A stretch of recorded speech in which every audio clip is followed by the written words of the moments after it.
दोस्तों family dispute जब भी होता है तो उसमें अक्सर ये देखा गया है कि पुलिस बिना जांच के एफआईआर दर्ज कर देती है या फिर मजिस्ट्रेट द्वारा एफआईआर दर्ज करने का आदेश दे दिया जाता है। दोस्तों तो ये जजमेंट, ये राजस्थान हाईकोर्ट का एक बड़ा जजमेंट आया है। इसको लाइक कर दीजिएगा, शेयर कर दीजिएगा, सब्सक्राइब कर दीजिएगा, ताकि किसी भी तरीके के फैमिली डिस्प्यूट में अगर आपके खिलाफ बिना जांच के कोई कार्रवाई की जा रही है, एफआईआर दर्ज किया जा रहा है, 498 है, दहेज है, घरेलू हिंसा के केसेस में अक्सर ऐसा होता है। दोस्तों जय हिंद, नमस्कार, मैं एडवोकेट आशीष मिश्रा।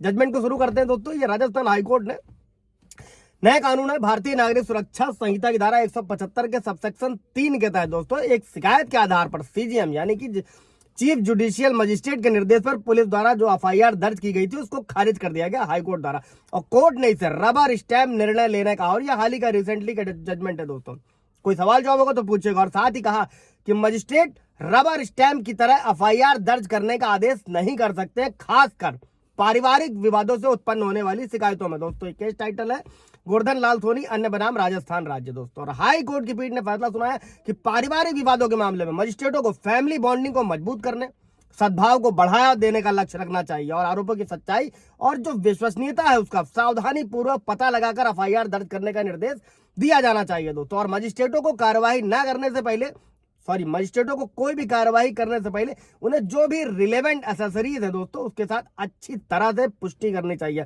और साथ में ही पारिवारिक विवादों में आपराधिक शिकायतों को जो की जाती है पत्नी और उसके घर वालों द्वारा लापरवाही से या उचित जांच के बिना नहीं लिया जाना चाहिए, क्योंकि इससे किसी तरीके का अनुचित उत्पीड़न होता है पति और उसके परिवार वालों का। दोस्तों और आपराधिक न्यायालयों में दोस्तों व्यक्तिगत प्रतिशोध या बेवजह का एक्सटॉर्शन के लिए ये एक इंस्ट्रूमेंट की तरह इस्तेमाल किया जा रहा है। कई सारे जजमेंट है दोस्तों सुप्रीम कोर्ट के, हाई कोर्ट के। और केस क्या था दोस्तों, केस समझेंगे तो आप उससे कोरिलेट कर पाएंगे और अच्छे से समझ पाएंगे कि एक महिला ने धोखाधड़ी के अपराध के लिए, एक बुजुर्ग महिला थी दोस्तों, शिकायतकर्ता द्वारा 175 के सबसेक्शन 3 के तहत मजिस्ट्रेट को डाक द्वारा एक शिकायत भेजी गई थी, जिसमें दामाद, बेटी और बहू के खिलाफ प्राथमिकी दर्ज कराई गई थी।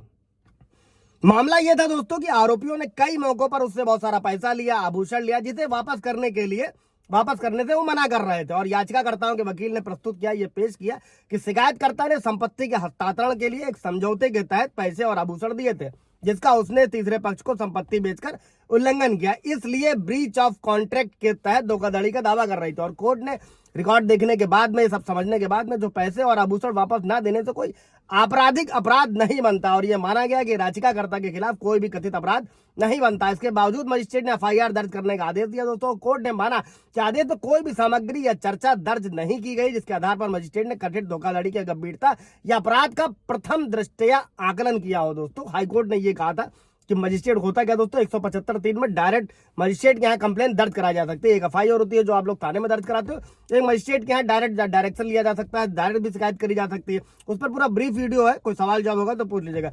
और इसी के साथ में कोर्ट ने कहा कि जो सीजीएम थे उन्होंने पुलिस को केवल जांच रिपोर्ट के आधार पर एफआईआर दर्ज करने का आदेश दिया, बिना स्वतंत्र रूप से निर्धारित किए कि प्रथम दृष्टया मामला बनता है या नहीं बनता है। दोस्तों यही काम पुलिस को भी करना होता है, किसी भी जांच में एफआईआर लिखने से पहले जांच करनी चाहिए मामला बनता है या नहीं बनता है। दोस्तों केवल पुलिस के निष्कर्षों को स्वीकार करना और पारिवारिक विवाद को आपराधिक बनाना पूरी तरीके से ये एक न्यायिक चूक है। दोस्तों और पारिवारिक विवादों में आपराधिक शिकायतों को लापरवाही से उचित जांच के बिना नहीं किया जाना चाहिए, क्योंकि इससे तीसरे पक्ष का हमेशा अनुचित उत्पीड़न होता है। दोस्तों क्योंकि इसमें भी यही हुआ कि फैमिली याचिकाकर्ता की जो रिक्वेस्ट थी उसको एक्सेप्ट हो गई और एफआईआर को रद्द कर दिया गया। दोस्तों सवाल जवाब होगा पूछिएगा। Thank you.